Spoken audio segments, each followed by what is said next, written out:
you'll be able to go to my page. So we are live now. So I'm going to go to the page and share it to you guys each individual page.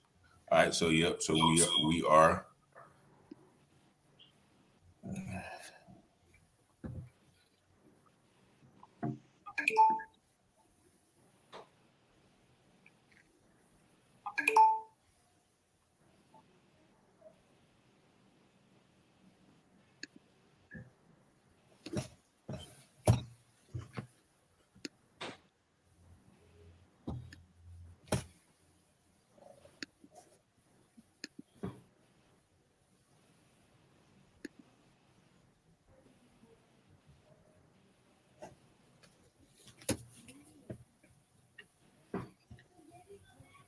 All right. So it is shared and shared to you guys each individual.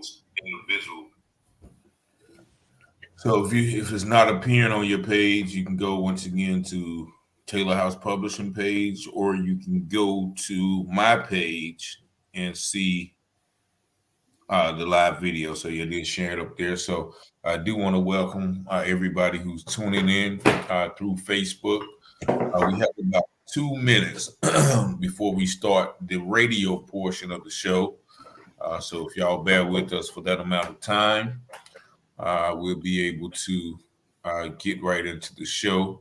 I have a very, very esteemed panel, and we're going to be talking about some, very much needed dialogue that is needed in the community. So when y'all come in, y'all greet us. Leave a comment in the section if you do can and will and are available.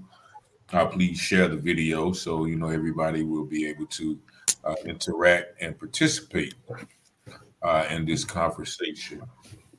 And in a couple of seconds, I'm going to switch the microphones to the radio station, so you won't be able to hear me exactly until the radio show starts, which now looks like it's going to be about 30 or 40 seconds. So y'all just bear with us. Once again, we welcome everybody to another episode of the U-Turn Show.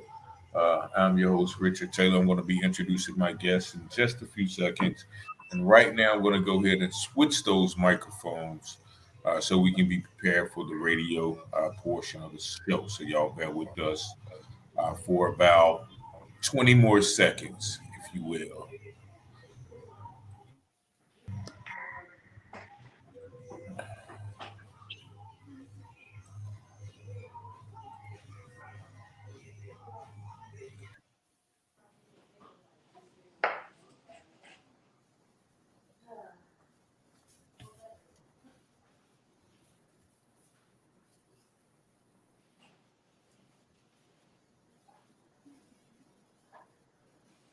WBISLP 1069, Winterville, Aden, Grifton, Southside, Greenville, North Carolina.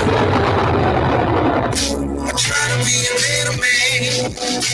Folks just don't understand. Try to do all I can to deal with this situation in me. Lord, I don't want to change. I can't stay the same. But the sins that is my pain. It's trying its best just to kill me. Good evening, ladies and gentlemen. Welcome to another episode of the U-Turn Radio Show here on 106.9 FM Awesome Radio in the Greenville, and also 100.3 WLYT in Rocky Mount. It's definitely a pleasure, and we thank God for allowing us to be here another week. Thank you all for joining us, whether you're listening on our radio station or on our social media platforms. And if you have not already been to the website, you feel free to visit www.wbisawesomeradio.org, where you can download all of our apps on the Google Play, the Apple Store, or Alexa. Also, feel free to call in. I'm going to be putting the number on the screen periodically. This is an interactive show, and we are blessed once again to have an esteemed panel of guests. I'm going to give a brief introduction and actually I'll let these brothers introduce themselves. First, I'm going to start at the top of the screen, if y'all can see, with my brother Mike Best. Could you introduce yourself to the audience and tell the people a little bit about yourself? God bless you. All the radio listeners and those joining the live. My name is Mike Best. I serve in the role as a teaching pastor at the Presence Church in LaGrange, North Carolina. Just husband of 24 years, father of 5 children, 1 son and 4 daughters. Just enjoy and love. Just being able to build and to have an impact on other people's lives through the gospel, and just communicating and just doing whatever we can to try to make some type of progress to kind of help us be who it is that we were born to be. Having the conversations that need to be had, so that we can all kind of grow and help each other. So I'm excited to be on with you guys tonight. All right, thank you for that introduction. I'm gonna go down to my brother Syene Jasmin. How you doing? Introduce yourself and tell the people a little about yourself, please. Well, good evening, everybody. My name is Syene. I'm an organizer here in Eastern North Carolina with one organization, Black Voters Matter, but I'm also a member of NOTRA, which is an environmental justice organization based here in Greenville, North Carolina. And I'm also on the board for a statewide organization called the North Carolinians Against Gun Violence Action Forum. So I'm just happy to be here, happy to give my insight. I really love this discussion, and I'm really excited about using this platform to talk about these issues. And it's a pleasure being with all of you guys. Thank you. It's definitely a pleasure having to you. But last and certainly not least, I'm going to go to my bottom left, Mr. Dougie Ashford. Could you introduce yourself and tell the public about yourself a little bit? Yes, sir. Glad to be here. Like I said, I'm Minister Dougie Ashford. I serve as the Minister of Outreach at my church, Abundant Grace Church, in Dudley, North Carolina. We started that ministry in June, basically to get back in the community and fill in what's needed in the community. I have a background of juvenile justice over 6 years, from all the way from the YDC on down to the school system where I work at in alternative school, dealing with what society calls troubled youth. So I have a heart for the kids that everybody want to throw away. So I'm glad to be here to add to this discussion on this panel. Okay, thank you so much. So we have, as the audience, you see, we have 3 diverse guests from different backgrounds, different aspects of society. And this conversation is a continuation from last week. If you are familiar with the Goldsboro, North Carolina area, we had what was called detailed a mass shooting a couple of weeks ago, which sparked these conversations. But not only that incident, there has been, several incidents of violence in our community for a while. So we don't want to look at, just a particular instance in a vacuum, but we want to talk about the overall issue of violence amongst the community, especially the young people in our community. So I'm just going to jump right into the conversation. Once again, we see these things, we see these issues. And I'm gonna, I'm just gonna start off asking, what from your perspective, your points of view, are the root causes, or some of the root causes for these issues. And anybody's feel free to, to speak.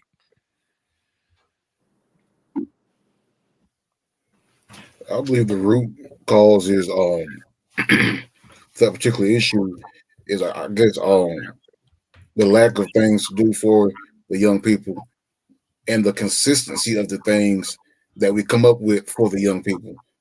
There's many times that we come up with things, and they're good, great turnout. And then many times we don't stick with it, which goes into a cycle.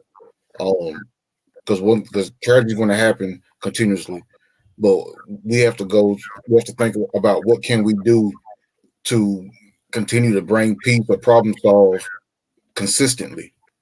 So I think the root is boredom, lack of things to do, lack of unity consistently, lack of conversations consistently, lack of caring consistently. I think I guess the root is consistency. Okay. You know, Or the lack thereof. the lack thereof. Mm-hmm. And I'm gonna jump in real quick before anybody asks, because you mentioned something that was that you had spoke with um, a few of the kids at your school, because you work once again at the alternative school here in Goldsboro, North Carolina, and so um, it's easy to say, what we think the problem is, but you actually told me you spoke with a few of the kids from the school concerning the issues of violence. So we're going to start off with that. What was their response, and what kind of insight did you get from the horse's mouth, as they say? Yeah. So one eighth grade boy said that I asked him, why is there so much what's the root of everything? He said just dissing dead people. He said if they stop dissing dead people, the crime will go down. So basically, I guess for the ones who don't know, dissing dead is basically if one of your friends or family members died, I'll say something like I'm smoking on that person, or they just do something or say something disrespectful to the person that died. So automatically, one or two things have to happen in their mind. You have to get jumped, or you have to get killed. One of the two, and that could either be you or your family member. Um, um, he said, a second grade year old boy said that it's a lot of stuff going on because nobody want to sit down and talk. Um, Another eighth grade boy said the same thing. The dissing, um, the dead, going back and forth with different things. The eighth grade girl said that everybody just want to shoot, based off of what they see on like music videos and stuff. And all four of these people are people that may have been seen in lives, that may have been seen on Goldsboro Police Department's page. All four of these people are people who have been shared through social media from like Goldsboro Police Department page, and like these are people these are children who are, like they say, out there. You know, I intentionally asked these students to see what they would say, and how they felt regarding it. So I also asked them what's something that would help.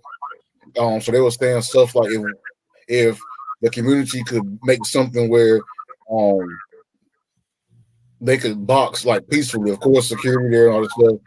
So in my mind, Steve actually popped in my mind. That's something that he's doing, but I guess they're saying if we could do it in a wider variety, for they come together, um, like a put the gun down type situation, and then go to the boxing ring and box. Another one of them said in an open gym or something where they can go play basketball, pick up basketball, like an arcade or a cookout.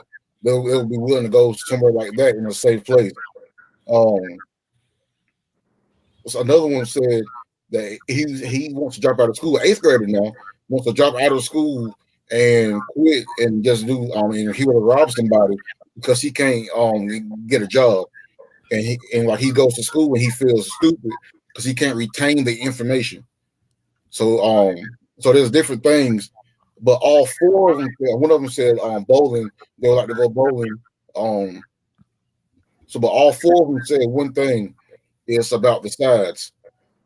So, and this goes back to something that we were dealing with when I was in school. When the oldest person who joins this live that lives in Goldsboro, this been going on since before them, and that's of course the north side versus south side in the Dudley.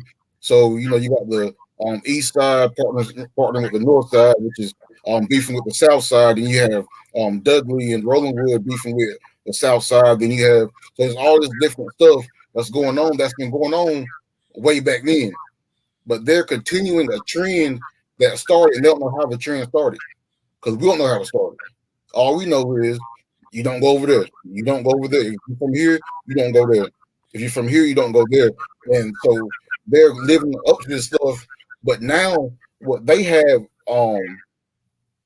I guess I won't say to their advantage. What they have in their hands, like the 8th grade boy said, they have military grade guns. He said that he know a boy that have an AR with a clip and something else. He said that they can add to it. So I said, do you know what's in the trunk of a police car? Yeah, a shotgun and a machine gun. And then he laughed. He said, but these boys right here got military guns. And then so is we can say so that's so I said, you think a gun law will help? He was like, no, because these boys aren't getting the guns from the gun store. Exactly. Yeah. So we could ban this gun, that gun, but they're not getting none of these boys are getting the guns from the gun store. And most of these boys are under the age of 18. As a matter of fact, most of the killings and shootings are under the age of 18. So now it's the older generation that I guess are feeling like they're too old to actually be out, are raising up a younger generation to do the dirty work. So in other words, the big homies are raising little homies to go out and do the work. But back in the day, that used to be the big homie have the drugs, little homie sell it. But now it's the big homie have beef, little homie you go deal with it. It's not even sometimes drugs aren't even involved. It could be a jumping, a killing, or whatever. And that's what I think too. That's what I think. These days that's different because back in my day or whatever, we wanted to make money. And my Uncle Ted, if you from Goldsboro, Ted Jordan, he once I heard him once say, you can't make money and play with guns at the same time, which means you can't make money. You have war, but either way, like the street mentality is also a big problem of that. So I definitely don't want to say that there's a right and a wrong way, to be in the streets. But that's good insight from the mouth of the children, especially you're talking about a young guy who says he wants to drop out of school and rob. That says something to just the basic mentality of the young and the socialization of the young. Mr. Best and Mr. Syene, could y'all weigh in on what you heard from Mr. Ashford or the original question? You can go. I'll say the best for last. I'll make sure you go last. So thank you for sharing that, Douglas. Dougie, I'm sorry. Because the issue of violence is so complex, and so I've started this part of my life as far as researching and really getting deeply involved in the aspect of why gun violence happens so much in our community. Probably back in 2018, and I remember right during the pandemic, we started to hear about a lot of the gun violence we hear about now. Like it started to peak, the numbers started to rise. And so to see where it's at now, 5 years later, it's really sad, it's disheartening, and we have to do something. So let me just say that the number one issue is that there's been policy violence that's happened to our community. So that's the first set of violence. The way the majority of our people have got to the shores of the United States is through slavery. It was through political violence. It was through systematic policy violence. So violence from a system in the system is the number one issue. That's what kind of starts everything. And then from there we have a trickle down effect.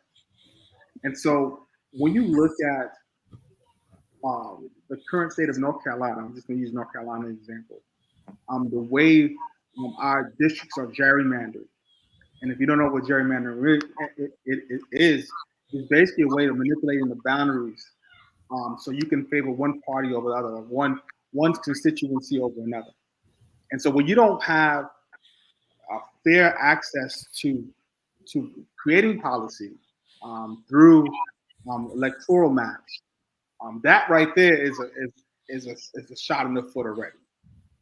I mean, and when you think about the proximity to a lot of the bad environmental, a lot of the bad industries, like hog industries, for example. I know there's one in Wayne County.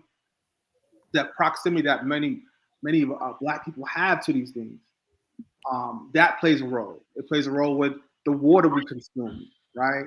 It plays in a role in the way students can go home and think. And so I hate to sound cliche, but the research I've been doing, and in the work I've been doing as an organizer, I realized that the issue is so complex, but it starts with the foundation of us as who we are in this country. And so, with that being said, people may argue the Syene, slavery happened years ago. Gerrymandering has been going on. We've always had problems and problems with accessing voting. There are people who may not even be interested in voting. That has some truth. But I would say this: all these things play a role. So, for example, hip hop back in the 1980s, the golden age, you didn't hear too much about shooting and killing each other. In fact, one day I was on the radio listening to the X Clan, and it just blew my mind that this type of hip hop, this type of music, actually existed. Like this type of music that had positivity, that was uplifting to people who look like me, actually existed. So to see where it's at now, in my opinion, it has to do with policy. It has to do with the growth of prisons all over the United States. Why not invest in why? Because if they really wanted to, when I say they, I'm talking about the powers that be, folks that may have control. If they really wanted to, they could play rappers like Common and Mos Def consistently on the radio. We will eventually adapt. We'll start liking it more. So it's complex. And the last thing I want to say is that we do have to do some soul searching as a people, and to create some sort of infrastructure where there's a code of, okay, this is how we're going to behave towards each other. And I'm not sure that we all on the same code in that regard. I think we need to create that. So I'm gonna stop right there. I'm sure this is gonna be a long conversation. Yeah. So I definitely agree with pretty much everything that you said. It's funny, and we're coming up on our first break, so I'll let you start after the break. But I was thinking about the same thing this morning when I was thinking about the show. I thought about how America was built on violence, not just towards us, but towards the indigenous people of this land. The Europeans came, or the settlers, or the pilgrims, whatever you want to call them. They came to this land and killed, murdered, raped, and pillaged a whole entire group of people. And it didn't stop there. They set up the system of slavery, and they set up the slave trade. So there was a lot of death, blood, and murder that was sown into the seeds of this country. And as the Bible said, whatsoever a man sows, that shall he reap. And it also, there's a scripture that says, blessed is the country or the nation whose God is the Lord's.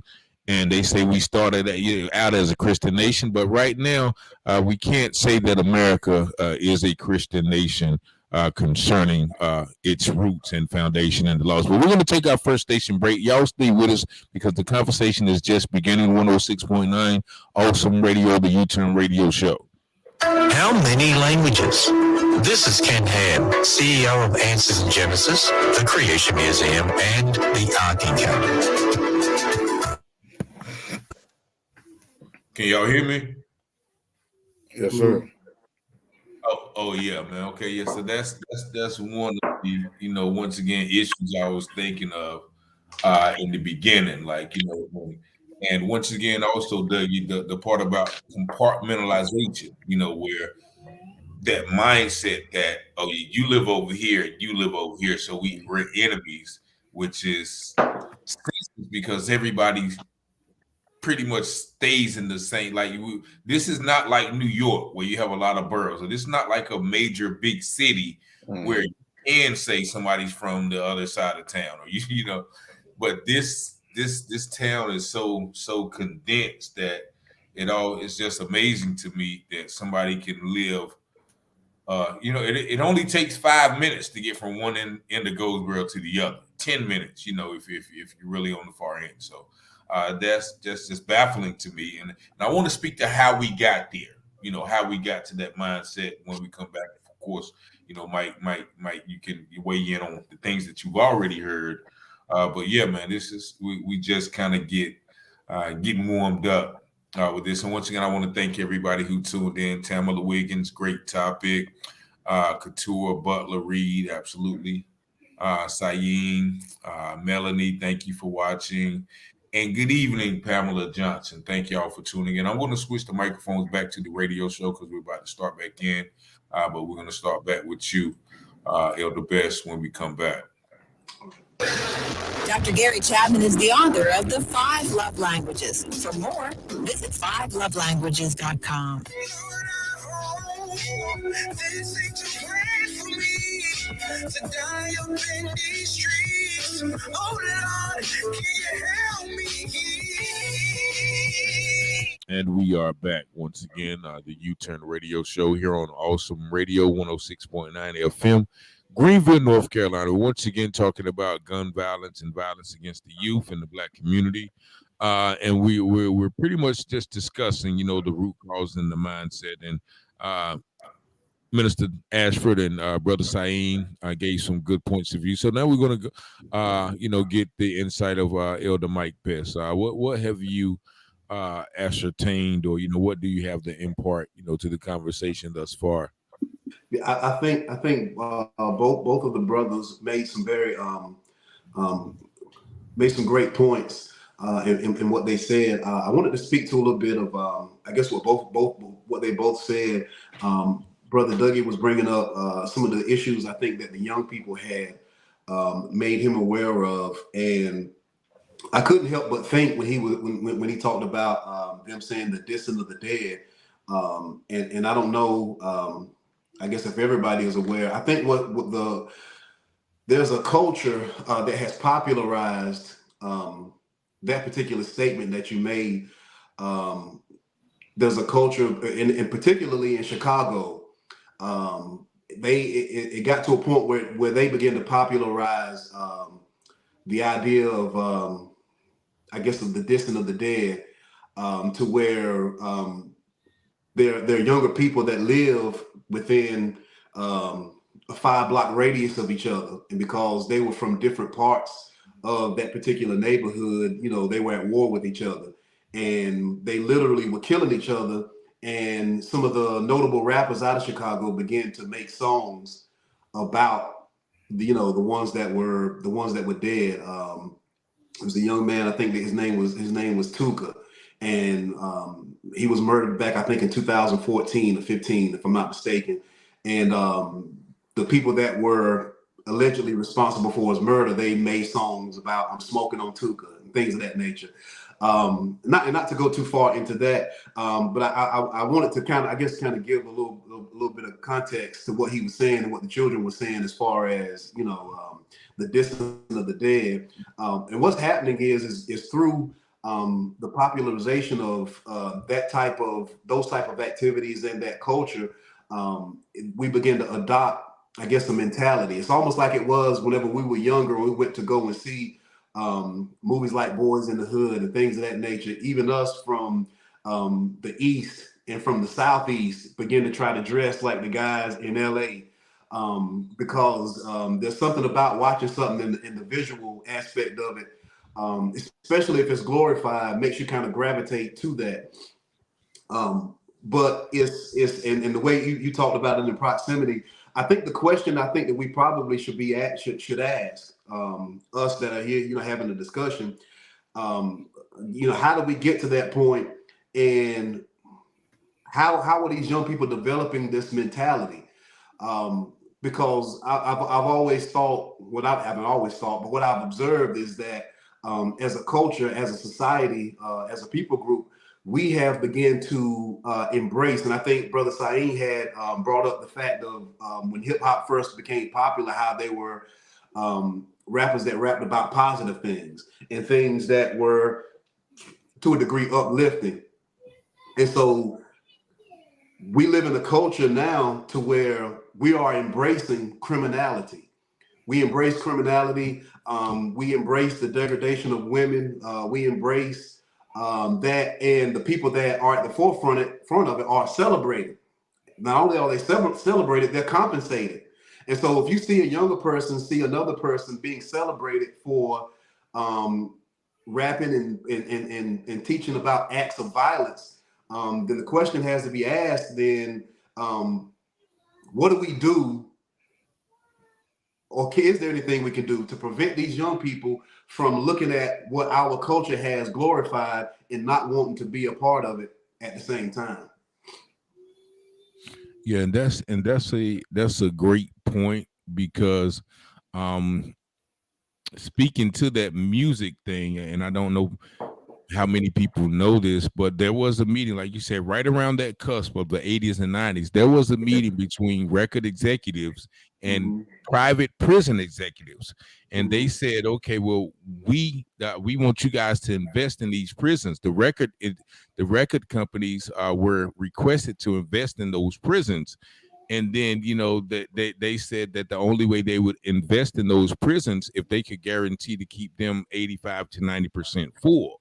And then that's when the prison companies and the record companies got together and said, okay, instead of this positive music, we're going to push this gangster rap lifestyle, which glorifies selling drugs, which glorifies killing. And if you recall, right around the 90s, the early 90s, NWA, Mobb Deep, Snoop Dogg, Jay-Z, all of these rappers came out glorifying a criminal behavior. And once again, with that came Bill Clinton 1992 with the structured sentencing law.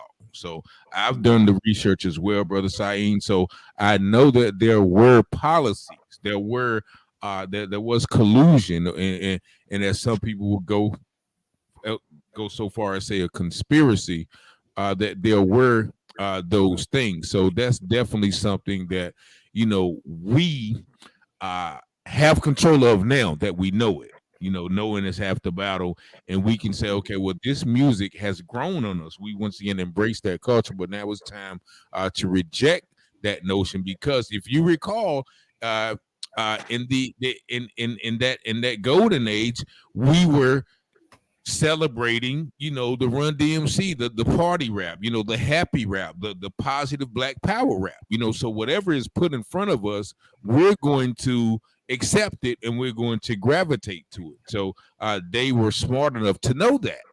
And so that's where we have that, that statement, give me the nation's music and I will control their youth. We're going to be right back with our last segment here on 106.9 Awesome Radio.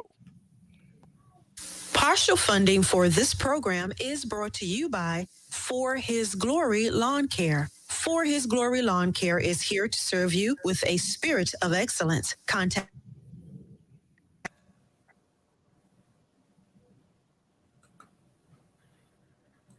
Can y'all hear me?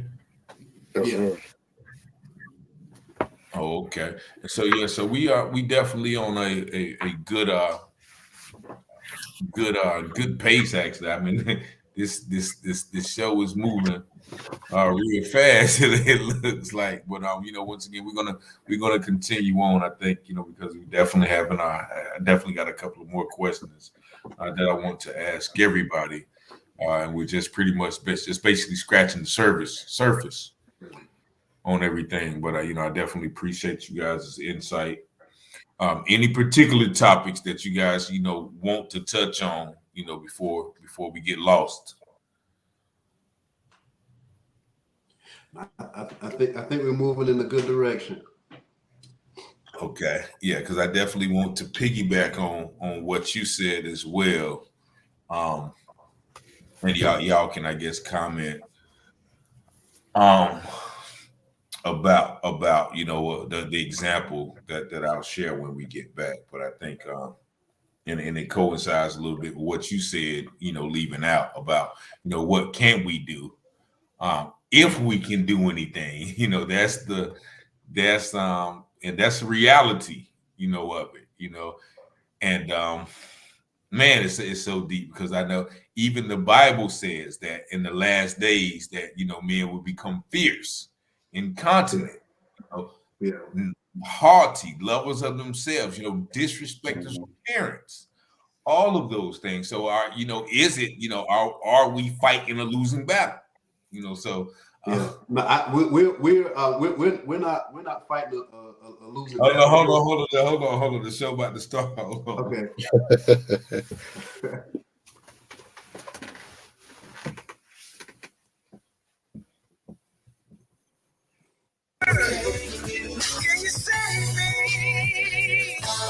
Some days I feel like I'm starving. You ever feel that way? I'm Lena Abujamra, and this is Today's Single Christian. Who am I kidding? I'm always starving. But some days my hunger pangs feel worse. And I'm not just talking physically. More often than I care to admit, my life feels like seasons of famine. And each time I feel the hunger. Sometimes the screen up here fools me. So we got. Can y'all hear me? Yes, sir. Y'all can. All right. Okay. Yeah. So we got 25 more. Yeah. Stay right there. I'm gonna come back to that question because that's something I even asked my dad. And okay, with that, the Bible says it's gonna be rough. Like, so why are we praying against these things? But I'm let's let me go back. Stay strong. Visit todaysinglechristian.com. And we are back, 106.9 Awesome Radio, back with the U-Turn Show with our special guest. We're talking about violence amongst the community. Yeah, we are. Yeah, we will do. So basically, what you were saying, and something spoke to me because once again, the violence in Goldsboro has been a topic, and just to give you an example of a young lady's mother, once again reached out to me, and she saw her daughter on one of the live videos out on the streets, and she reached out to me and she said her daughter was one of the victims of the mass shooting, but she also said her daughter has been outside every day since that happened. The mother said, her daughter, who was 17, she's uncontrollable. The child, doesn't live in the quote unquote projects, but the mother said she's out there every day. She come home when she wants to, and the mother is sick. She says she has a ailment, and she said I don't want to sometimes I don't say nothing because I don't want to argue. I won't want to put her own health at risk. She said I just can't do it. So and that was that's just one situation, and I thought about a lot of the girls, and actually I have a 15-year-old girl daughter. She'll be 15. And I see almost a masculization of the young females now, where they are a little bit more aggressive. In some regards more than the males. And I don't know if you can speak to that as well, Mr. Ashford, since you work with the children. But and that once again goes to the familial aspect. Like once again, where are the fathers? And to be, I think I've never told anybody about this, but my daughter got in a fight probably about the first month of her first year in high school earlier this year. And when I heard the things that she said and did, I said, what? Where are you getting that from? Like, I didn't, that ain't how I taught you how to act. So I instantly, though, because I instantly nipped that in the bud and said, oh no, that's not the behavior that we are going to do. So I nipped that in the bud. But that just goes to the testament of the pressure of peers who, once again, like you mentioned, Elder Best, of something being celebrated and something everybody's doing as cool and as accepted, as opposed to a child knowing right from wrong and knowing they shouldn't do it, but the allure and the pull of what everybody else is doing causes them to do the same. So if y'all could speak on that. Yeah. I wanted to just before we came back from break, and you were asking the question about are we fighting a losing battle? It's never a losing battle. You only lose if you don't fight. And so I think there are many that have gotten to a point that may feel as if it's a losing battle, and they don't fight at all. But really, what it comes down to in regards to, I think we were talking about the music and it having an effect on children. There probably isn't much that could be done if you paint the whole situation with a broad brush. But as individuals and parents, you can control what you allow in your own home. And I think what has happened down through the years, one of the roots of the problem, and I think maybe some of the other brothers maybe can speak to this as well, is that adults and parents have begun to strive so much and allowed aspects of the culture for them to strive and to push to be successful and to have more, to where they've gotten so busy that the rearing of their children is not at the forefront of their accomplishments. It's different than what it was. Whenever I was younger, I could speak. I think Rick, you and I may be older than the two other brothers, but your parents were always. It was like they were always on post, to where if you and your friends were in your room and you got too quiet, your mom, hey, what y'all doing in there? Y'all too quiet. They would come in, and it was almost like, sometimes do room searches, find out what's in your room, what's going on, what are you doing? I think to a degree, again, as adults and as parents, we have to guard ourselves against getting so busy that we neglect to be watchful over our children, because the parents, the mother and the father, are the child's first teacher. And you are required to have the greatest degree of influence over them, so that whenever they leave your presence, they're not influenced by other things. I know that's pervasive in our community, and we don't always see that happen, but that's the will of the Lord, the way that it's supposed to be. Again, I think there's a lot of things, and I speak on in terms of, and a lot of people may not agree, personal responsibility. Because there are a lot of things that have happened down through the years that, yes, we may be disadvantaged to a certain degree, but I think there's some things that we have control over that we have let slip away. And until we do a self-observation within ourselves and say, okay, maybe there's some things that may be a bigger fight, but what is it that is going on personally within me that I need to hold myself accountable for, so that my children don't suffer for my lack of being there to give them the proper instruction. And that's just one aspect of it. But if anybody else wanted to speak to that, I just wanted to kind of raise that issue as well. Yeah, either one of you brothers can chime in. Yeah, I want to touch two things that you mentioned. One thing, like you said, a battle that you don't fight, or a fight that you don't fight, is the one that you're going to lose. Paraphrasing.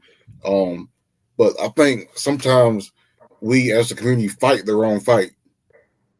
So we're fighting, not saying we shouldn't fight guns, but we should fight the reason why they want a gun. So Right. we're trying to do, also Bible also say we wrestle not against flesh and blood. We're fighting the flesh and blood the whole time. There's more stuff that we could be fighting and dealing with and confronting, that sometimes we get wore out trying to fight, for example, sagging pants, when we can fight the mentality that my pants need to sag. Or we fight guns when we can fight the mentality that I need to get my get back. So I think that fight will be easier, instead of fighting the dropout rate. We could fight why these kids don't feel like they're smart enough to retain information. For example, instead of talking about them and building prisons, because they build prisons based off of the third grade male reading scores. Why not just increase the help that the third graders get, instead of building prisons to predict how many prisons you need based off of the third grader? So that's just one thing. It's just that whole which battle are you going to use money to build prisons or use money for educational purpose? Better books. We have books that I used in school that were old then. Mm-hmm. I'm coming up on my 10-year class reunion next month. So it's like that's the books that they're using. I'm sure there have been more editions since then, but so they're not even getting updated information on how to live in 2023 because they're getting 2013 or in before information. Wow. So we're fighting them. So we're dealing with we're fighting the wrong battle when the battle that could be fought is a better, there's better stuff to fight. That's basically what I'm saying. And the other point, the females seem to be worse. I can say that we are. I like to brag about my school because we get the kids that get kicked out of their school. Mm-hmm. A lot of them are for fighting or drugs, whatever. And let's say we have 100 students, about 50 of them came for fighting, or 50 to 75 came for fighting. Last year we had 6 fights. Okay. But we're called the bad school. You know what I'm saying? But out of 6, 5 were female fights. Because females have the mindset of I'm going to go. And it's harder to break up a female because they have, I say like cats, they have a mindset to go, and when they go, they go for everything. They're going to use whatever they can get to use in the fight. And I think that's just how females go. Like the young lady that you mentioned, I didn't know the part about her mother, but she came to school one day. Her first day didn't come for about 2 months. Just started coming back before the tragedy, and then haven't. Of course, she haven't been back since. Mm-hmm.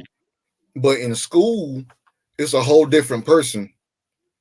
So that's something else. So that's, I guess, my ministry would be dealing with them. I guess you can call it a controlled environment, so I can have the conversations, the real talks with them, when they're in a controlled environment or when they are somewhere that they have to be. So when I see them in public, I can have that same relationship. So that could go back to fighting that fight. Also, I think I commented on this broadcast last week that our fights could also be to the areas in which. So if they're saying their sides, okay, what side are you from? I'm from the east side. So my fight could be everything. My fight could be the fights that matter in the area of the east side. Maybe you're from Webtown, which is now 800. Then you could fight that fight with the knowledge that you have in that area. So I don't think we're fighting a losing battle. It's just fighting a smart fight and fighting the fight that matters, pretty much. Okay. And just one quick chime in, because something you said once again that I think is so prevalent and so relevant to the conversation. You mentioned once again that the books that they're reading, that they have your you graduated from those books, and probably about three months ago I was helping my daughter with the book report, and the book report was on The Great Gatsby. Now, mind you, I've been out of school for 30 years, and we had to read that book too. And I hated that book because it was about a degenerate criminal, and he had nothing to show me about myself. And so I'm sitting here, and my daughter's struggling with the book too. I don't want to. I was like, I understand, sweetheart, but if you don't, they're going to give you an F, right?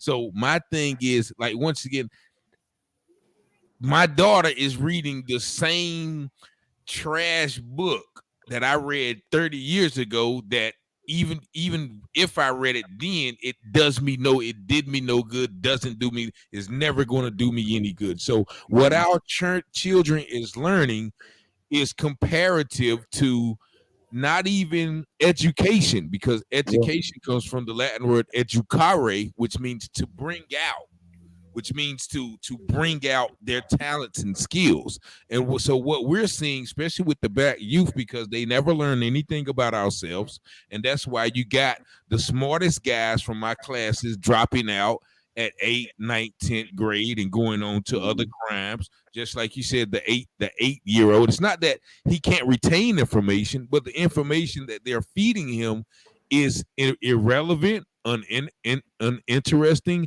and not actualizing. So that's one thing that once again, now that's a big fight, this education, because you can't. I mean, I know it was for me, and I see it in a lot of people that this is not helping me. So y'all can chime into that, Brother Saheem, or and hold on, just just one. Couture Butler Reed, and the few books we did have in school, they are banning. That's true too. They're banning. They're burning the knowledge, banning the knowledge of ourselves, and calling that critical race theory or some other thing. So we're forbidding of learning about ourselves, or even about what happened to us, so we can see what type of thing we are up against. But also they're continuously to press the narrative that the greatest scientist was Albert Einstein, the greatest mathematician was the Pythagorean theorem, the greatest man alive was George Washington, who didn't tell a lie. And so all of these people don't look like me. And so subconsciously and inversely, it brings me down as a student, as a person, if I'm not getting those things outside of the school.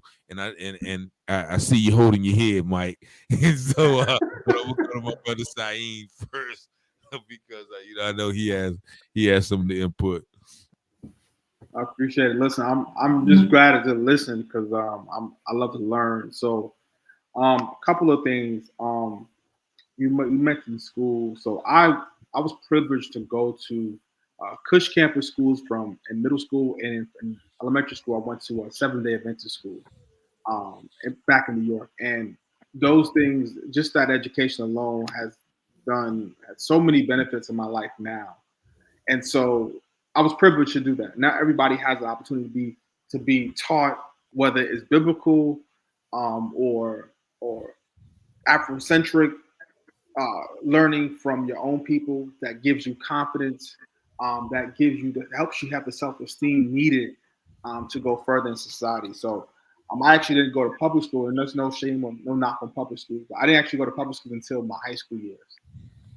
And so there's just power in educating. And so I don't know if there's like any like private schools or any kind of summer enrichment programs that's available that can teach people about our history. It'll go a long way. And I know I was speaking to Bobby Jones earlier of the Down East Coal Ash. He wants to put something together for the youth in the area. But I just had a few things I wanted to say. So I am biased because I am a Christian. I do believe, and I say biased because I just believe that with the help of evangelizing, that will help stem some of the crime, some of the shootings, right? I think people need to be like Jehovah's Witnesses, be out consistently. Every church needs to take their turn. Like, we're going to be on here on this day and talk to folks, right? You don't have to have it perfect. Maybe you can go out there and sing. But the idea is to engage with people. People don't have that. And there's only really there's maybe two groups at least here in the United States that are really consistent in that regard. And so I think we need to, if churches can sort of band together and just figure out ways to sort of evangelize in this prospective areas. But I also want to talk about, we kind of mentioned like the parents and not being at home and personal responsibility. I can understand some things for sure, and I can certainly empathize. But I do want to say there's some other issues here at play. And when we look at the cost of housing, right? Gentrification, I'm not sure how much of it is in in the city of in Wayne County or Goldsboro, but I know how it is here in Pitt County. It's a problem, right? And so what happens sometimes is people are forced to live in certain areas where, and sometimes, and we see a problem with domestic violence as well, rising that as well, where people are forced to live together just to pay the bills. Parents sometimes have to work two or three jobs to be able to afford a $1,400 rent. So I just wanted to say, like, the cost of living, just the pressure kids now have too with social media. Thank God I didn't have social media growing up, because you could hide, right? Like you could be somewhere. Me moving down from New York to North Carolina. The only thing I can remember was that we had like this thing called High Five or something like that. I can't remember what the app was called, but I could hide. I didn't have to be put on this rough exterior. So it's much harder now with social media. So we have to, I think, rely on ways to combat that. Now, if you're not a Christian, whatever infrastructure you have, right? We need people out in the streets. And the last thing I'm going to mention is a lot of times to be out in the streets, you need funding. Well, one of the things that works around the country is this concept called community violence intervention. And certain cities have it. Community violence intervention. Mm-hmm. All right, hold that thought real quick, because we do have to end the radio show, but I want to thank all of our radio listeners for tuning in. Join us next week. We're going to have a very interesting show, 106.9 FM Awesome Radio. Lord, I need you to smile on me. Lord, I'm pleading. Tell me. Okay, can you hear me? Yeah. All right, okay, go ahead. So you said the violence intervention. You said community violence intervention. Right. So there's different forms. There's different CVI type of groups out there. The most popular form is basically when you hire a group of folks to be in one specific neighborhood, and they basically serve as a street team. They can do some mutual aid work, and they basically work to stop violence on the front end before it gets to a point of like, I'm going to shoot this person. And that's a serious skill. It takes a lot of hard work. And what usually in those programs, they rely on credible messengers. These credible messengers are folks that many times were sometimes in that life before. And so they basically get professional training, and they essentially have a legitimate job with benefits, but they're able to work in their community to help stop some of the violence. And I know we hear a lot about the shooting and stuff, but there are a lot of shootings that haven't happened, especially like in Durham, because they have the Bull City United that's operating out there that we don't know about, we don't hear about. And so that doesn't make the news. But anyways, CVI is a form to me of reparations to a certain degree, because we need to have some kind of program to help stop this, right? Because the truth of the matter is, me, you, all four of us, we have regular jobs, we have to work, right? And so we may not have the time, unless we have it like that, to really be out there to try to stop some violence on the front end, right? We don't have time to go to the Goldsboro versus Eastern Wayne game to try to stop a fight potentially. So these guys, these folks that are not just guys, women too, who work in these CVI positions are able to do that work. And so, but it's funding, right? And so there's a movement right now in the city of Goldsboro trying to push towards that. And other cities have different things going on right now as well. Rocky Mount, they're trying to build one in Rocky Mount, but it takes a commitment to funding, right? And so the way you get funding, you have to have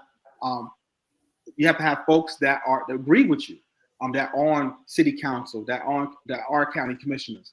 But if the districts that are made up are rigged, or what's the word? If it's rigged, that's a problem. So it goes back to policy again for me. But I just wanted to say those two things.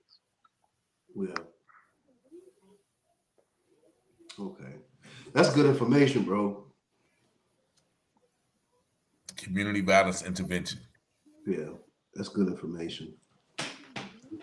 You said there is one in Goldsboro? So no, so there are folks meeting now, like trying to develop something. There's a process it's going to take. We need that, and we actually need, and I say we, I'm speaking from the North Carolina Citizens Against Gun Violence. We do need allies that be willing to advocate for it. So feel free to inbox me if you have an interest, and I could put you in contact with folks that are working on that. Yeah, most definitely. Because my fear, I say fear, I can't find the right word for it, but is that a lot of men in suits walk out. You know what I'm saying? It's gonna take the ones that are out, like I'm gonna use a kid term, out there to kind of like, hey, this is representative of so and so, councilman, commissioner. Because I know the kids that's at my school, whenever a guest come, if we don't vouch for them, or even a sub, if they don't, we don't vouch for them, and they're out. They ain't listen. So I think that's of course the middle and high school generation. The adults, of course, are more open. Adults are tired of it. They are looking for help. I guess my concern is, like you said, we don't have time to go and do it. You know, I can't go to school, leave school, then go straight to the block. You know, but I guess the pull I'm saying is where if I was using me as an example, if I go out, okay, for example, at a certain event I just went to recently, out in public, two groups were about to fight. Just so happened the ones that were going to fight go to my school. I walked up. Like I said, my power is only at school. You know, once we leave at 4 o'clock until 7:30 next morning, I can't do nothing to you. You know, but because I was there, they said you lucky he walked up, and I wasn't even paying the situation any mind until after the fact. But that's the kind of reputation, you know, that we get when we work hands-on actively with different children. We were somewhere a few days ago. The boys were talking, everybody was looking back at them. But it wasn't until Richard looked back that they got quiet and sat down. You know, that's kind of, you know, I guess the introduction that that's why I'm glad that you have the information and that you brought that up. So the ones that know, basically this conversation can be had with whoever has the funding.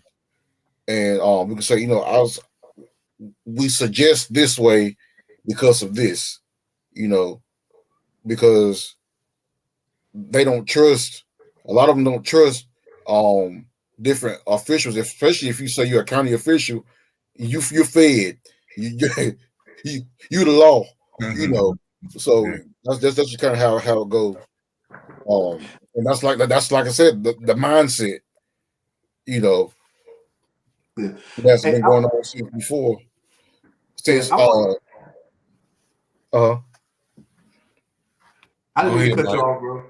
Okay, I wanted to kind of circle back because it was something that I thought about for years. Like I told you guys from the outset, I have 5 children, but I wanted, I guess, to pose a question for everybody. Rick, you were making mention when you were talking about the education, and I guess as far as us as Black people not seeing people, I guess, represented in education. But it was a question that I always had to ask, and I asked my own children whenever they would have like the awards banquets and things of that nature at school. Whenever the kids were getting awards for, you know, academic excellence or excelling in their classwork, what I saw, and I have a thought on it, but I just wanted to kind of see what everybody else thought about it. What I saw and I took note of was that primarily most of the ones that were getting straight A's and the ones that were being recognized for their academic achievements oftentimes were those that spoke English as a second language. And so the question came to me is that if, you know, if there's some type of barrier or some kind of roadblock, how is it that people that don't speak English as their original language come in and learn the language and then excel? And so you heard me say before, Rick, what I did is I don't necessarily accept what has been attributed to us as a people group as culture. But I said I want to develop a culture within my own family as a father and as a husband. I wanted to develop a culture for my children. And so I think that I guess to a degree, do you guys think culture plays a part in the fact that people that come from other places that don't speak English as a first language can come in and learn the language and then excel? Is it the case that within their homes there is a culture or expectation that is given to them at a young age, and their requirements that they are expected to meet in order to meet their academic achievement? Because I know it's not a case that they're smarter than anyone else, but could it be that there's a culture of expectations that they do exceed, that maybe aren't being pushed, in other areas? You're definitely right. I want to attest to there probably is that culture within the home that pushes them once again to excel in the classroom. But I do want to say this because I've researched and studied where they say the first step in education is to teach someone about themselves, then to teach them about others. So that's why you can see someone come from, India or China or, Arabia or wherever they come from, because they've already been taught about themselves. So it's easier for them to learn about somebody else. And I think that's why you get that that excelling, because they know who they are, and so now they can be interested in other cultures. Now that's just one thing I've read about, the educational process. The first step is to teach someone about themselves. But once again, it starts with the home too, because even though I didn't like the work and the books, and I was expected to go to school and do the work, and learn. And thank God I was gifted where, I could read something and retain information without an issue. So, and that's another thing, the education measurement standards. We have children who may not be good in mathematics, but they're good with their hands. You have children who may not be good in reading, but they can draw something, they can draw you and I just sitting there. So there has to be a specialized or a centralized focus on the particular talents of each kid instead of these standardized measurements of intelligence. So that's just my take, and your other brothers can chime in as well. And it's amazing how, I don't know, Pastor Best, if you meant for that question to tie in with the topic, but it ties in and it fits perfect. That alone could start violence or could aid in violence. Because for example, when I was younger, we would go to the Chinese restaurant and get food after school, and their kids would be sitting in there doing their homework. And then when you come up to pay for your food, they'll stop doing their homework and come ring you up. So automatically they have a mandate for their education, work, and how to do American systems as far as buying and all everything that we may or may not learn until later on. And then it's like our culture. We celebrate different stuff. So, like for example, when I was in middle school, I didn't care about AB honor roll. I didn't care about principal's list. I want the most athletic because I was the running back. I want a sports award because that's what's celebrated. That's what we see. I want to be LeBron James. I want to be Ray Lewis. But we don't really know any. Like if you ask a random person, if you go to any school and ask 10 famous black or 10 famous black anything other than an athlete, people might get to 5, especially if you say within the past 10 years. And why, the newest one a child might say is Barack Obama. you know. So I think sometimes we celebrate different, and so that could be something else. So we celebrate um sports more than not not everybody, but in whole we celebrate sports more than Yeah, as a and whole. Yeah. athletics more than education. So if I'm not an athlete and I'm not learning from these 20-year-old books, that leads to low self-esteem. So now we're dealing with who we look at and call them gangsters, but really they have low self-esteem, they're heartbroken, they're put down. So really on the outside they have this tough look, but one on one, you talking to them, it's like they want to cry because they're broken. They're not smart. They're not the fastest. They can't tackle. They can't shoot. They can't as far as basketball. They can't run. When they go home, their dad can't teach them. Their mom's not there because she has to go to work or go out. Because you'd be surprised at how many 6 and 7 graders we have who have to get out of school and go feed their kids. They feed their siblings because mom either have to work or just won't be back till tomorrow morning. Um, so when they go out on the weekend, they're going to do what they call getting lit or turning up, which leads back to the violence, which lead back to whatever gathering I can get to do what I'm good at. Because I can't, because I'll go to the game, but if I see an op, I'm going to fight because I'm not on the field or the court. You know, I'm not going to the battle of the books. I'm going to the game. I'm not on the field or the court, so I might fight. You know, because that's what I can do. I can go in, but really I'm broken. But there's nothing. There's nobody to see what's on the inside. Because it's not celebrated. It's not um something that's celebrated in a family, a group, a neighborhood, and something else. We was talking about that kind of tied in with it is that um it's like we're set up like for example we're set up to be dysfunctional pretty much. Like let's say like you said earlier, the lady said she lived in the projects. Well, the projects began just as that, as a project.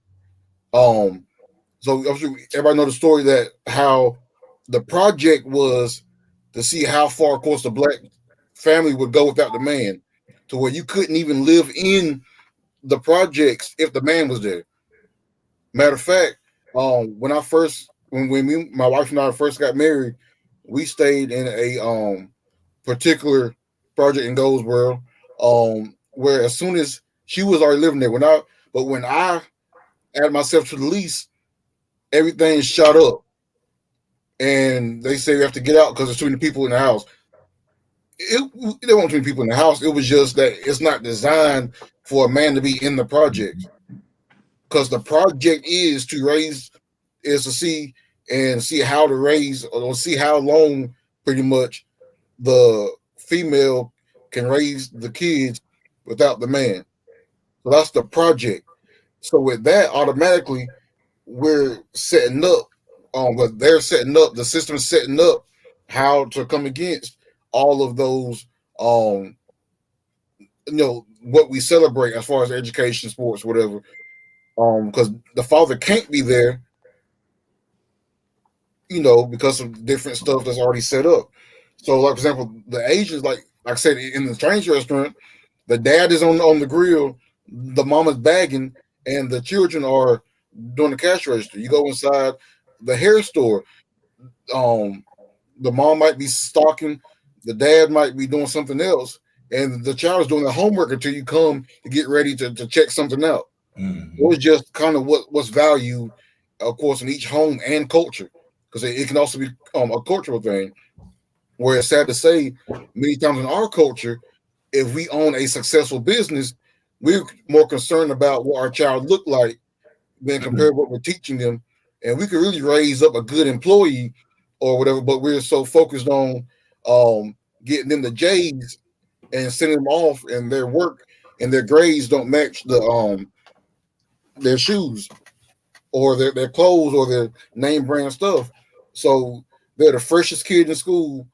The parents are the most successful parents in school, but they have the lowest grades in school. Okay, facts. Just a couple of comments. I guess he was speaking. They have to release the emotions somewhere, and they don't know how to channel and heal without judgment. Um, Almeda Robinson said, I also feel if they are mostly likely raised in two-parent household where mother and father are involved in their child's education and moral values. I think that was the answer to your question, Mike. Uh, my brother Xavier Jones said it's going to take someone who's been outside or in that life to reach these kids. Some of them need that tough love from a father-like figure. And I think that's pretty much the answer to the question. I'll let you chime in too, Syene. But you know that family structure has a lot to do with the success of a child. And so you can go ahead, Syene, chime into that question, that original question. If No, I actually just want to. I really want to just meditate on all of this. There's a lot that was said, and I really appreciate it. Um, Let me ask you this, Rich. Can we have a part 2 to this one day? Oh yeah, like this, and like I said, like if well, I mean, I guess you didn't see it last week, or you might have seen it last week, but you know, brother Mike Best was up there last week, Okay. and because of just certain situations, I said we got to continue on with this conversation because this is an ongoing conversation, and we need people from different perspectives uh, to provide insight because everybody has something valuable. Whether it's like I think my elder Best his main point from what I gather is it starts in the home. It starts in the morals and values in the home. First of all, it starts with God, living a godly life, but it definitely starts with what you allow your children to do, what you allow at your home. And as I was sitting here, and it's sad to say, but I do think that Mike Best, you and your wife and your family is sort of an anomaly, in our community. Just like my mother and father, and probably was an anomaly for me coming up, and by that I mean it was an outlier. There were a few two-parent household who worked and made sure their kids ate and things like that, but there were a lot of single-parent household or even no-parent household children staying with grandmothers, aunts, cousins, sisters, and it's even more prevalent today. I think they said there was a stat that said 70% of American kids are born in single-parent households. So that's an American problem as well. It's just not a, that's a moral problem, as I mentioned, earlier, like this not being a godly nation any longer. That's definitely the root cause. That's why I put familial factors in the in the caption, because children live what they learn, and as far as Syene said, once again, the evangelistic aspect, or like the boots on the ground aspect, like getting out in the community, being visible, attacking those individual needs, and once again, just and from the point of my brother Dougie, that one-on-one contact, like that one-on-one conversation with the children. Like, okay, what are you feeling? Why are you doing this? Why do you feel that way? So there's so many, like this is such a broad topic. So to answer your question, yes, I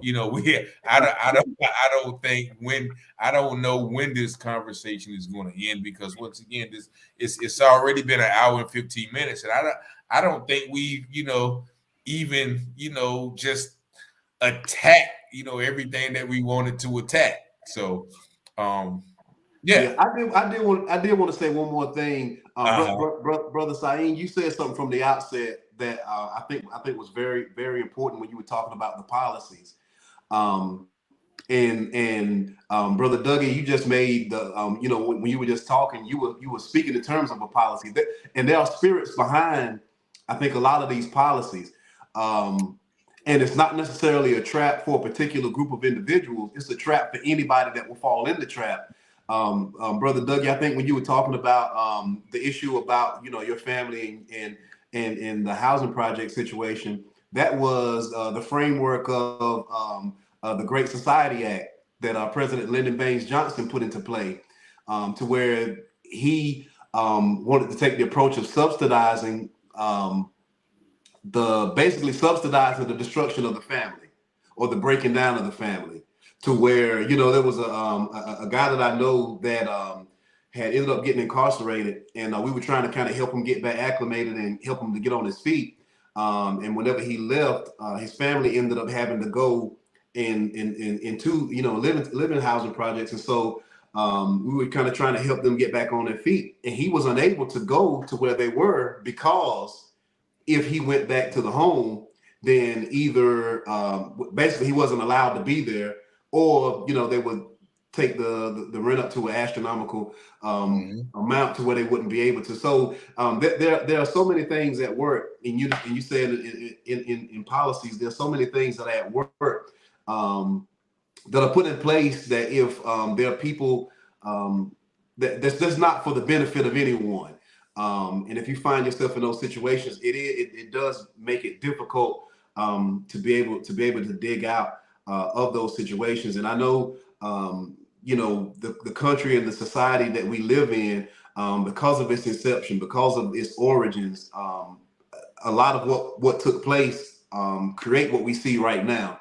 But just because there are so many things that are happening around us, and I'm just speaking to us as individuals, because these things are happening around us doesn't mean that we have to fall victim to it. It doesn't mean that our families have to fall victim to it. And that's the same thing that we have to share with other people that are in difficult situations. I had a friend, and I won't say his name, that he didn't have his mother or his father growing up, and he lived with his grandmother. And my dad and my mom, they were together, and they were all, my dad, regardless of where we moved, he was always there and he was always present. And there were some things that he was allowed to do because he didn't have any parental figures to tell him, no, he can't go. So he ran the streets all night long. He did whatever he wanted to do. And we were jealous of that. We wanted to go certain places, and my dad was like, no, you can't go. And we got upset, and we were kind of talking, down about my dad, on the back porch, like, man, he'll never let us do nothing. And here was a young man who was a teenager at the time who said, I wish I had what y'all had. He said, y'all are jealous of the fact that I'm able to go out and run the street. He said, but I wish I had what y'all had. I wish I had somebody that cared enough about me to tell me, no, you can't go hang out on the block. No, you can't go here or there. He said, but I don't have that, and y'all do. So to the point I think somebody made, in us interacting and conversing with with some of these younger people, you'd be surprised at the fact that exterior that they put on is really just a armor to actually keep the environment that they're in from breaking through and seeing, who they really are. But really, they're wanting somebody to reach out to them and give them some love and support. And I think, as you said, Brother Syene, just finding that time and coming up with ideas and plans to evangelize, I think we could make a whole lot more headway if we just put forth the effort.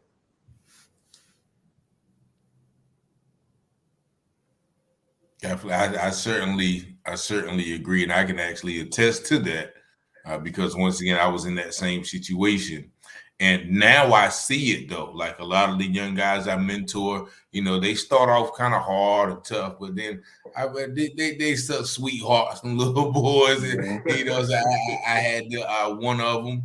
I was at the school reading the other day, and once again, just that one-on-one time with those kids. I read 2 books to 2 kids, and I have lunch with 2 kids.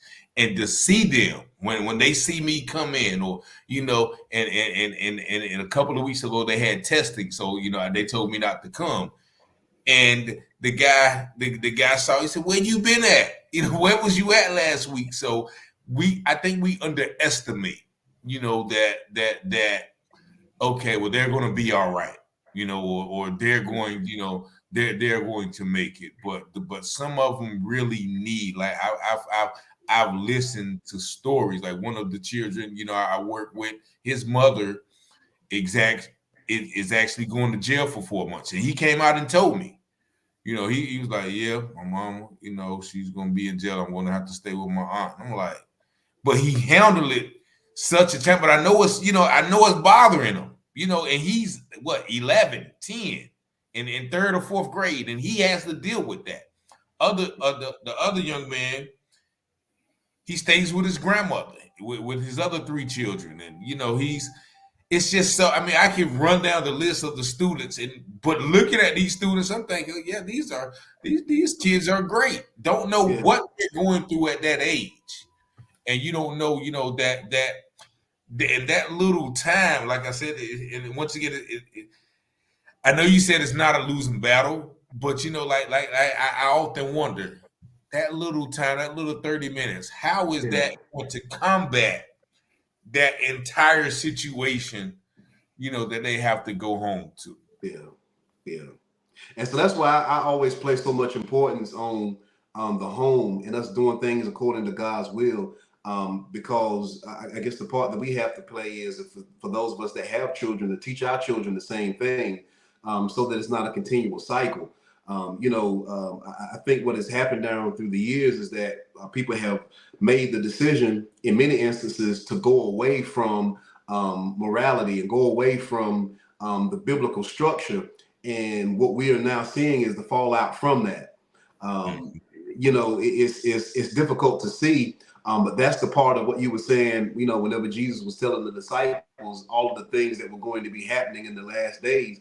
We're witnessing those things now.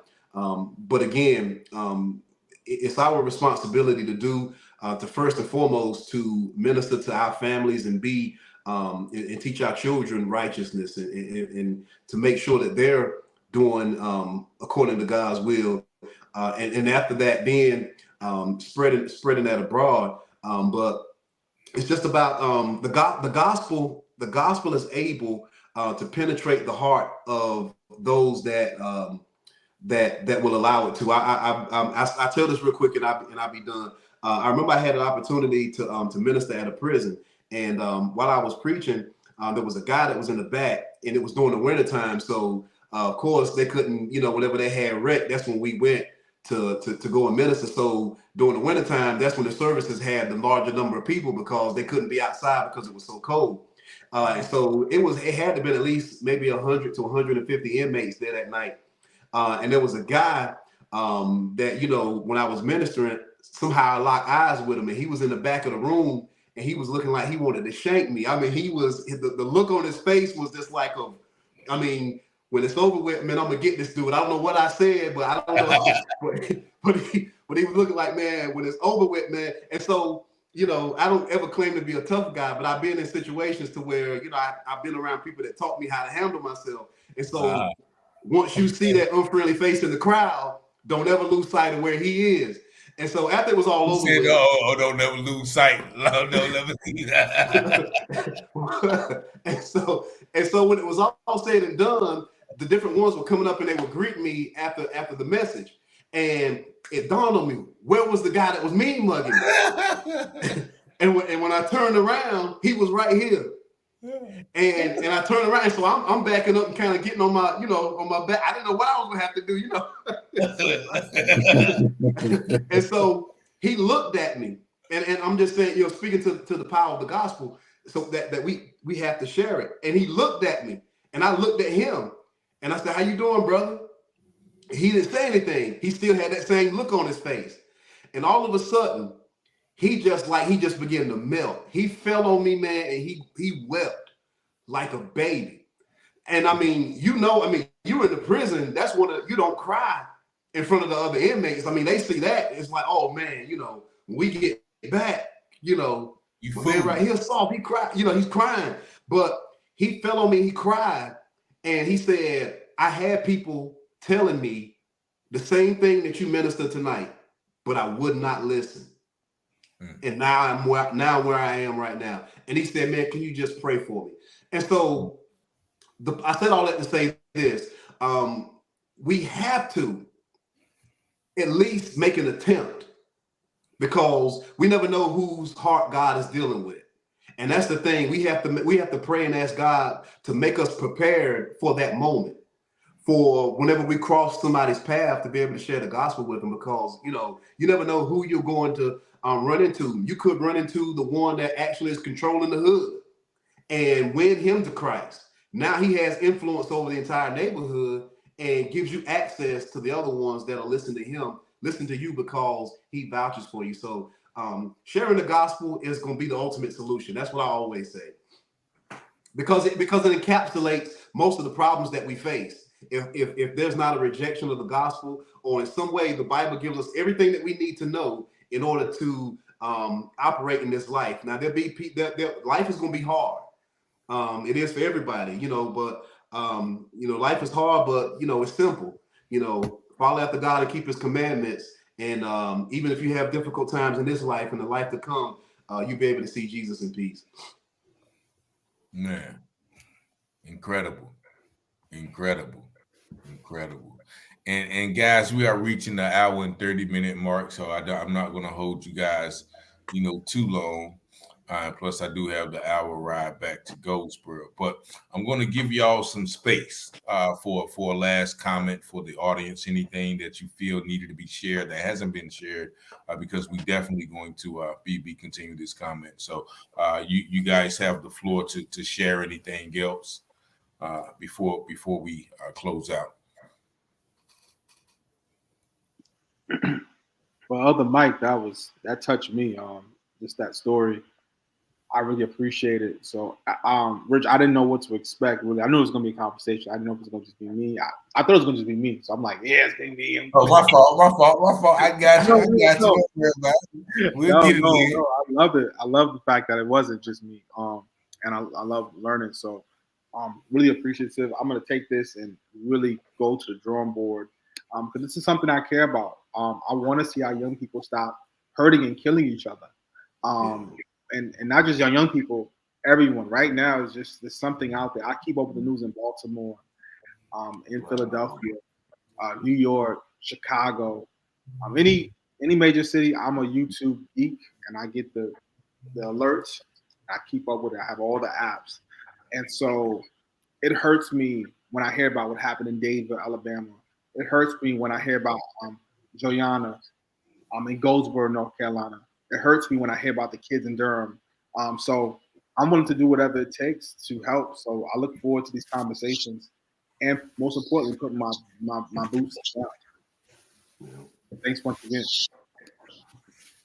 Thank you for joining us, my brother. Mr. Ashford, could you leave us with something, anything that you have to share that hasn't been said, or you want to leave with the audience? Yes, sir. First, I want to say thank you for this opportunity to come on. I do want to say that, like, of course, we spoke about boots to the ground is important. And of course, even Jesus, when he went to speak to a certain group that was, I guess, different, he met them in a way where they could relate. So and I say we, my ministry, we have stuff planned for the summer. I was talking to the kids, so we do have things planned that will be mixed up with which will have evangelism as well. So, like, for example, they said open gym.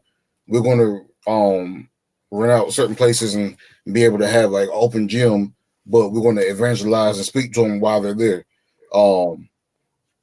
Another one, bowling. We have that date set. We're going to sponsor for they can get in free, so they can come in and bowl, free food and stuff. And at that time, we're going to, before we start, we're going to have a small word. And while they're bowling, we'll have certain ones. I actually want to invite you to come and, as they're bowling or waiting for their turn, minister and meet them where they're at that moment. The skating rink, at that time, we want to do the same thing, just have so different things where it's the stuff they want to do anyway. It's just controlling how they do it. and putting God in what they do.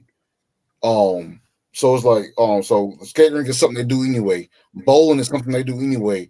Uh, Ball and play pickup basketball and all that stuff is stuff they do anyway. Cookouts is things they have anyway.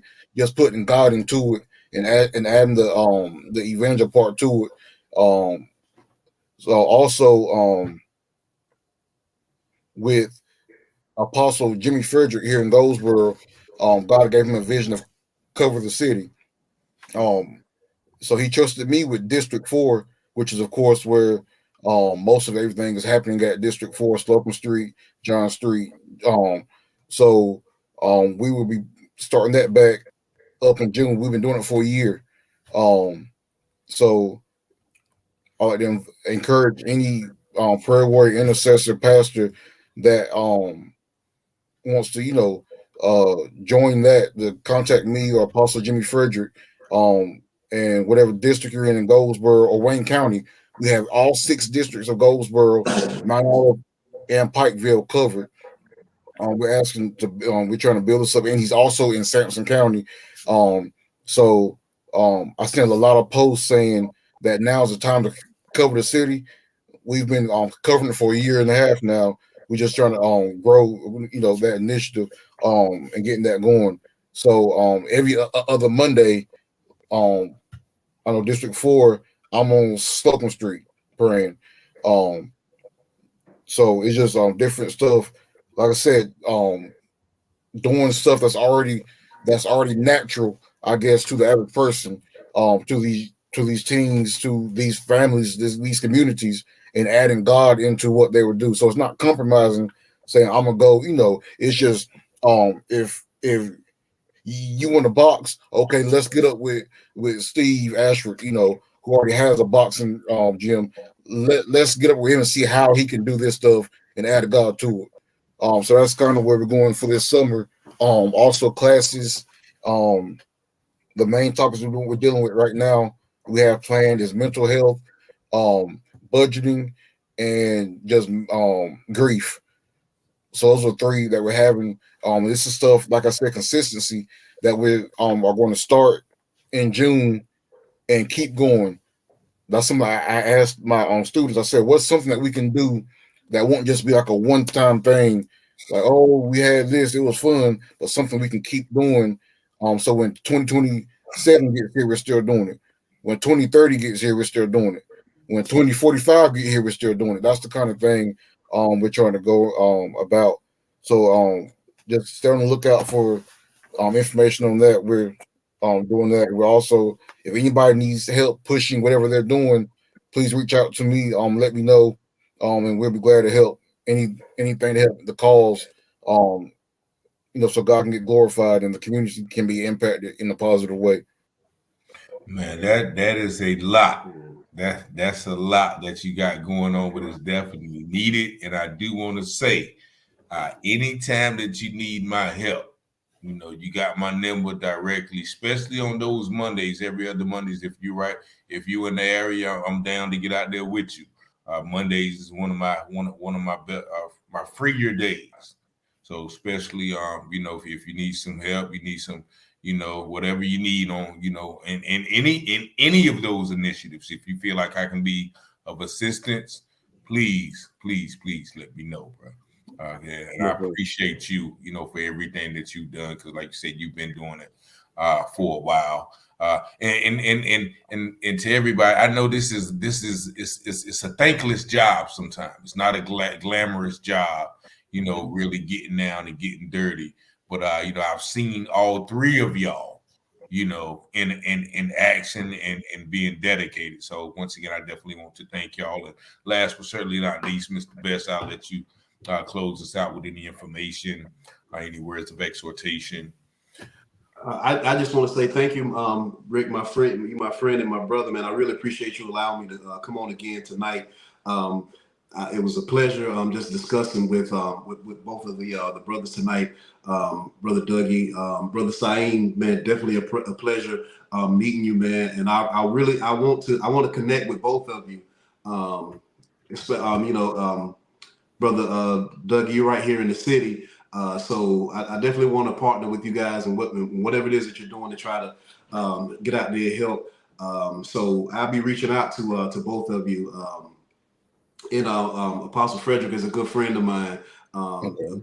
Great man of God. Has a heart for God's people, and I know he's sincere in everything that he's doing. So, I'm getting to a point to where now I'll be able to kind of do more, have more time to do more. So I'm excited. So both of you guys, y'all be hearing from me probably later on tonight. I'm gonna send you guys some friend requests. But brother Syene, I definitely want to get with you, man. You got some vital information, man, that I think will be beneficial for people that want to take some steps forward. So I really appreciate the conversation, man, and I'm glad that I was able to meet all of you. Thank you again, Rick. Look, let's just keep doing what God has called us to do.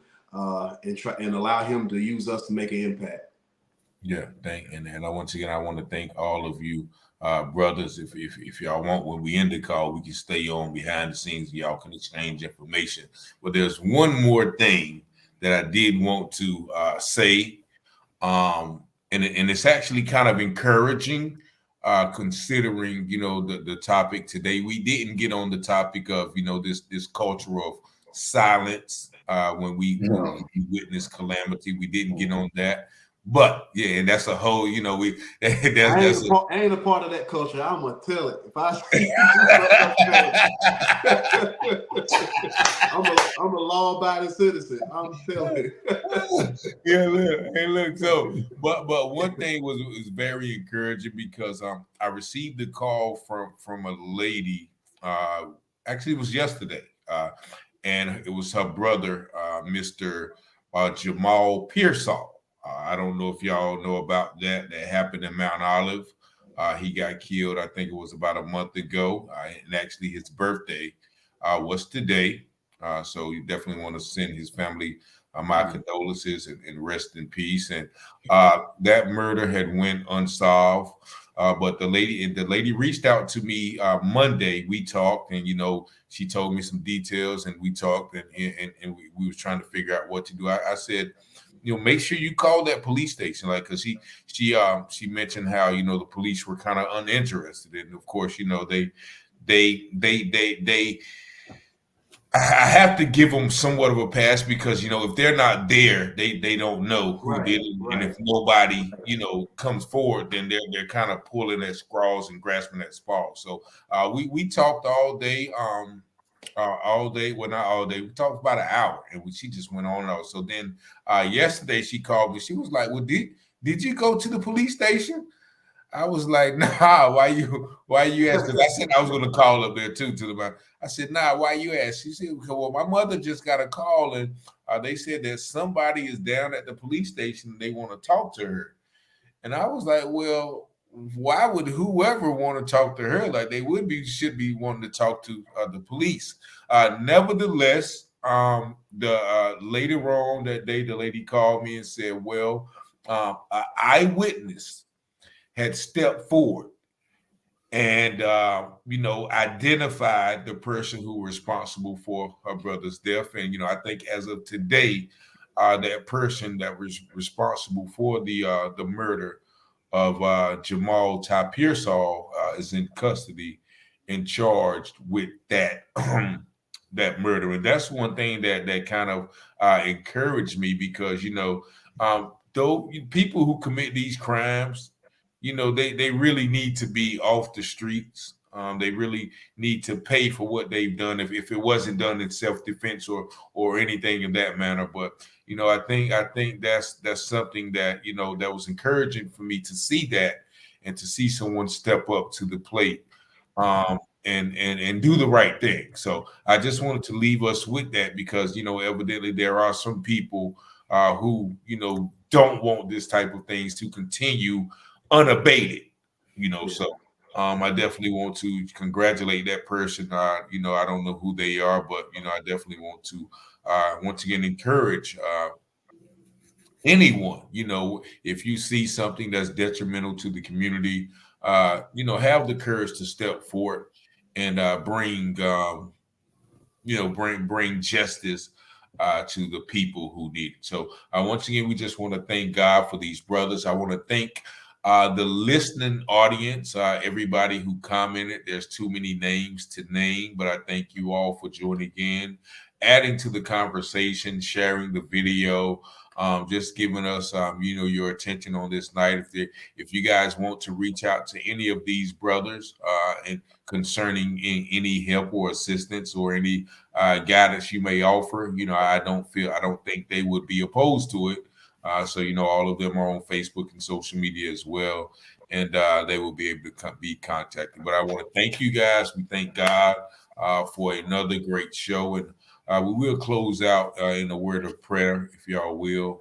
Father, we just thank you for this time of communion, for this time of conversation, for this time of discussion, this time, oh Father Lord, to come before you, oh Father Lord, with good and pure hearts, allowing you, oh Father Lord, to speak to our hearts, speak to the issues at hand, and allow, oh Father Lord, your Holy Spirit, oh Father Lord, to rest, rule, and abide in our hearts. We pray that this conversation has been uplifting, informative, and also encouraging, inspiring, oh Father Lord, for others to change the behaviors, oh Father Lord, or for others to get involved and do as Jesus did, which was serve, oh Father Lord. And we just thank you, Lord, for each and every guest. We thank you, Lord, for each and every listening ear. We pray, oh Father Lord, for continuous safety, for continuous peace, for continuous unity, for continuous righteousness over not only the Goldsboro community, but this nation as a whole. And we rebuke, bind, and outcast that spirit of violence, that spirit of perverseness,